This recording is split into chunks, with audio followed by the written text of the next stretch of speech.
de Dios, hermano, en esta oportunidad estamos siguiendo en el libro de Hechos de los Apóstoles, uno de los libros, una de las informaciones imprescindibles para poder entender los mensajes evangelísticos, los mensajes doctrinales, tanto de nuestro Señor Jesucristo como también lo han hecho sus apóstoles.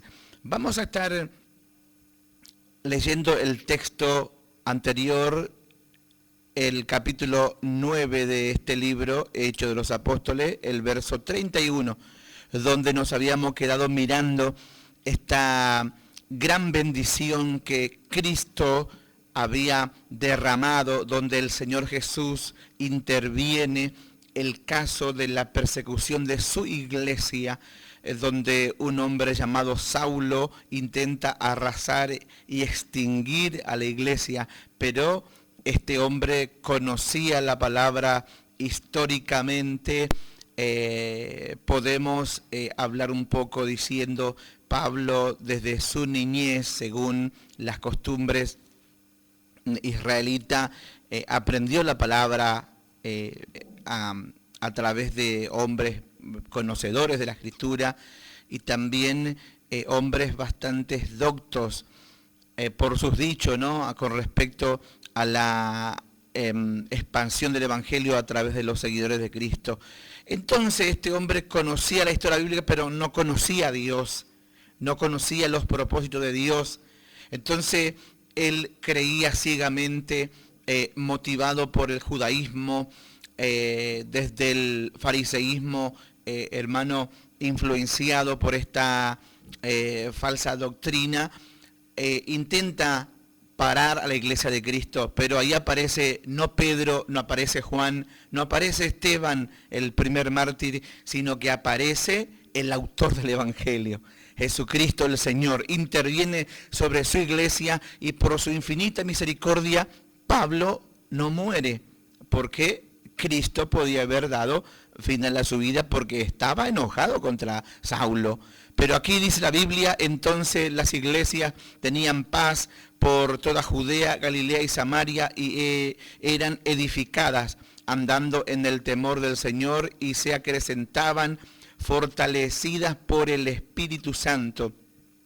Aquí la palabra no nos está mencionando de edificación de edificio. La Biblia nos muestra que los primeros cristianos se reunían en la galería del templo. El templo de Jerusalén tenía en ese tiempo varias entradas. Una de ellas era la hermosa lugar donde se reunían los primeros hermanos nuestros.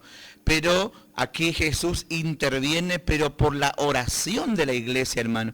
Estuvimos mirando esto en el estudio anterior, cómo la iglesia clamó para que Cristo interviniera, para que el Señor descendiera, no como el Cristo que caminaba por las calles de Jerusalén, sino el Cristo glorioso, el Rey, que hoy actúa sobre y adentro de su iglesia. Si nosotros clamamos, gemimos, pedimos y persistimos, Él está dispuesto a obrar, donde quiera que nos encontremos, cual sea la adversidad.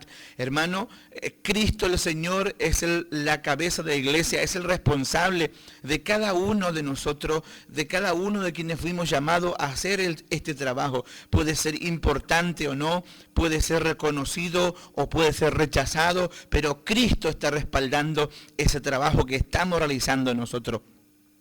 Porque Él nos envió, nos llamó, nos preparó, nos adiestró a través de su palabra, de su Espíritu Santo. Utilizó hombres y mujeres durante mucho tiempo para adiestrar nuestra vida, para prepararnos.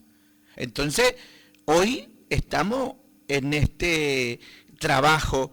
Cristo desciende y defiende a su iglesia, pero su iglesia no quedó quieta, hermano. La iglesia oró, clamó, la iglesia gimió y la iglesia continuó trabajando, continuó avanzando, honrando lo dicho del Señor Jesucristo. Cuando fueren, dijo Jesús a sus discípulos, ustedes cuestionados, perseguidos, en algunas ciudades no sean bien recibidos, salgan, váyanse a otros lugares. porque esta es la forma como Dios nos envía a hablar su palabra. Pero en algunos casos donde el Señor realmente tiene un propósito, como en este tiempo, los tiempos finales, donde Él tiene un propósito. ¿Cuál es, predicador? De que su palabra llegue a todas partes del mundo. Es una de las profecías más importantes que Cristo dio acerca de su venida y de su iglesia. Es el punto central en este tiempo, y este evangelio será predicado a toda criatura, a todas las naciones, para testimonio. Dice la Biblia, y entonces vendrá el fin. Entonces, ¿qué quiere decir el hermano Emilio en este día a través de este mensaje? De que Cristo se ha propuesto enviar su palabra a toda criatura. Entonces, quiere decir de que el Señor Jesús está interviniendo en este tiempo, en todas partes. El Señor va limpiando delante de su iglesia, puede ser pequeño o grande, como dije al principio, pero Cristo está avanzando en su reino a través de su iglesia. Señalamos ya dos reinos, ahora a través de su iglesia, y en los tiempos postreros Él mismo reinará sobre la tierra. Esto es promesa del Dios Todopoderoso. Entonces, hermano, Cristo es el que está empujando ahora, y la iglesia es la que tiene que orar, y la iglesia, como este grupo de creyentes fieles, avanzando con la palabra a donde quiera. Para eso está el Santo Espíritu guiándonos. Entonces, hermano, donde haya oposición, resistencia, la iglesia ora y Cristo va a obrar. Y Cristo va a limpiar el camino. Cristo prometió a su pueblo antiguamente, y esas promesas pasaron hoy para la iglesia de Cristo. Hoy lo importante es la iglesia de Cristo. Lo más importante para el cielo, hermano, es la iglesia que camina, que avanza contra viento y marea. Esa iglesia es la que al cielo le interesa, y por esa iglesia que ora, que gime, que muchas veces nadie está enterado, pero la iglesia está gimiendo, la iglesia está clamando, la iglesia está derramando lágrimas, la iglesia está en un estado de angustia por la obra. Entonces Cristo procede, y Cristo va derribando todo sistema que resiste, y Cristo va proveyendo todo lo que su iglesia, sus siervos, sus servidores necesitamos para llegar con su palabra. Por eso la iglesia es responsable de clamar por los territorios, por los lugares donde hoy todavía la palabra de Dios no está siendo hablada, hermano, libremente, porque es necesario. La palabra testificar no implica simplemente hablar desde detrás de un medio como lo hacemos hoy, sino estar entre la gente que quiere oír. Aún aquellos que rechazan también tendrán que oír. Conocemos muchos casos de gente que en otros tiempos rechazaban, escupían los predicadores, pero ¿qué pasó hoy, predicador? Hoy ellos están predicando la palabra. Hoy muchos de ellos con lágrimas de arrepentimiento, porque estaban ciegos, porque no entendían que era a Dios dándoles oportunidad. Ellos hoy son los predicadores. Gloria al Señor por esa misericordia. Entonces, hermano, si la iglesia clama, aquí aplicamos donde Cristo dijo, donde están dos o tres. Entonces, aquí muchas veces no se necesita un ejército, sino dos o tres creyendo. Estamos clamando, estamos gimiendo, estamos de acuerdo, estamos pidiendo, Señor, liberta este lugar. Señor, abre puerta en esta ciudad. Señor, abre puerta en este país. Y aquí nuevamente voy a mencionar, dejando esta petición a cargo de todos los que escuchan este mensaje.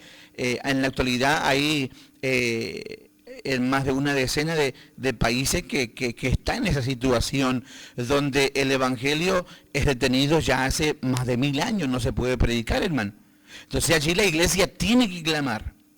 Los que hemos sido llamados para orar, para gemir, porque mucha gente ha sido llamado para clamar. Esa gente tiene entrada en el cielo cuando oran, no son personajes cualquiera, no confundamos. Cuando esa gente que fueron llamados para clamar, hermano, cuando ellos oran, ¿saben lo que está ocurriendo? La puerta del cielo se abre y Dios sitúa su oído a la boca, a la oración, a los dichos de esa gente, donde quiera que estén ubicados. Y aún los cimientos de la tierra están temblando porque han comenzado a clamar, porque son gente que Dios ha asignado para ese trabajo. Tú que en este día estás escuchando esta palabra y Dios a ti te ha situado para clamar. Cuando tú oras, dice la Biblia, Cristo prometió para su iglesia que aún ni las puertas del Hades, la fuerza que batalla, que detiene, que oprime en esos lugares mencionados, donde se han levantado ejércitos infernales para detener, han levantado baluarte en esos lugares, han colocado muros espirituales utilizando sistemas, hermanos, para detener la libertad de oír el mensaje de salvación. Entonces la iglesia tiene, hermano, la voz para clamar, para gemir, para pedir, Señor, derriba, quita lo que está estorbando para que tus siervos vayan. Señor, adiéstranos. Señor, danos los medios para que lleguemos a esos lugares, a esos países. Hermano, hay lugares donde ya ha sido predicado la palabra y muchos ya que hoy están rechazando. Claro, en esos lugares muchas veces, hermanos, también sucederán como le sucedió a estas dos grandes ciudades conocidas en el mundo como Sodoma y Gomorra, porque ya no querían oír. Pero la iglesia está viva, la iglesia avanza como la que estamos viendo. Y dice la Biblia, hermano, que aconteció que Pedro, visitando a todos, mire, el apóstol no tenía ningún tipo de discriminación, al contrario, era un hombre abierto para servir a Dios y al pueblo, hermano. Y esto es fundamental. Siempre estoy diciendo a los hermanos, si usted empieza a discriminar, a rechazar, usted empieza a seleccionar según los gustos, según las apariencias, pues bueno, en el cielo no tendremos lugar, porque la Biblia dice que allá dice Cristo a través de Juan su siervo, él vio de todas partes del mundo, vio todo tipo de colores, de insignias, vio en los cielos, hermano. Y esto indica de que es Dios el que recibe. Y si Dios recibe, ¿quién somos nosotros, hermano, para rechazar? Al contrario, démosles gloria a Dios porque Él ha hecho misericordia. Y hoy, siglo XXI, la tercera parte de la humanidad, escuche bien, más de 1.000 millones de seres humanos pertenecemos al pueblo cristiano. Así que ojo con esto, la iglesia de Cristo se acrecenta, la iglesia de Cristo está ocupando los primeros lugares en este punto. La iglesia de Cristo cada vez pisa más fuerte porque el Señor Jesús va delante de nosotros, abriendo puertas, cerrando lo que es necesario y concediendo a su iglesia la posibilidad de hablar su palabra. Vino también a los santos que habitaban en Lida, una ciudad actualmente se lo llama, es parte de Israel. Estamos viendo a una hermosa ciudad, si usted lo puede situar, va a compartir lo que estoy diciendo, una hermosa ciudad cerca, próximo a Jerusalén, al noroeste, donde el apóstol en aquellos tiempos visita, va con el mensaje. ¿Por qué mencionamos estos puntos de encuentro? Porque está ligado, hermano, a la historia, y está ligado a una realidad que es lo más importante, que la palabra, la Biblia, lo que estamos hablando, no está ligado todo al misticismo, sino que aquí habla de lo real, de lo que está vinculado a la vida humana. Aquí el apóstol pisó esas tierras en aquellos tiempos. Entonces dice la palabra, y halló en ese lugar a uno que se llamaba Eneas, que hacía 8 años que estaba en cama, pues era paralítico. Esta es la iglesia que está avanzando, hermano. Esta es la iglesia que no tuvo como importante esa persecución allá en Jerusalén, sino que entendieron el mensaje y pasaron, dice la Biblia, porque ya en esta época que estamos mirando, esta aldea que estamos mencionando, Lida, pertenecía a Samaria, o sea, era el reino del norte, o sea, pertenecía a la parte de Israel. Se acordarán de que Israel alguna vez también se divide en dos naciones, pues aún en el tiempo de Jesús no estaban unidos socialmente como hoy es Israel como nación. Entonces, hermano, allí el hombre de Dios está avanzando contra viento y marea, no dándole lugar a los obstáculos, sino que avanzando, porque sabía quién lo había llamado. El mismo que lo sacó de la cárcel, ¿se acuerda? A Pedro encarcelado. ¿Qué dijeron los líderes religiosos? Se terminó el cristianismo, porque ya Pedro está ya próximamente será juzgado y seguramente sentenciado. Pero él salió sin que el ángel comunicara a nadie, lo sacó y siguió predicando. Estamos hablando de este Pedro, que estaba decidido a hacer la obra, hermano. Acá también está el respaldo de Dios sobre nuestras vidas cuando estamos decididos. Porque puede ser que los primeros cristianos en aquellos días eran perseguidos físicamente por seres humanos. Hoy quizás son otras dificultades, los problemas que se presentan en nuestra vida, en nuestro cuerpo, se presenta en la vida de los jóvenes que predican la palabra, porque también hay mucha juventud que sirve al Señor, que en muchos de los casos también tienen grandes luchas personales y en algunas partes, algunas veces son muy directas las persecuciones, pero la iglesia que avanza, la iglesia que le cree a Dios, y sabe quién lo llamó, la iglesia que entiende que Cristo está con él. Puede ser que en algunos casos estemos experimentando los últimos días y ya quedando, hermano, con poca fuerza estoy. Pero bueno, el predicador, el que presenta la palabra, sigue avanzando porque conoce que hay uno solo quien puede definir los días que a uno le toca, ¿no? Es Cristo el Señor, el que te llamó, el que te envió. Entonces, Él es más importante que los problemas. Él es más importante que las situaciones difíciles que hoy estamos atravesando, hermano. Gloria a Dios. Entonces, la iglesia avanza. Pero aquí también te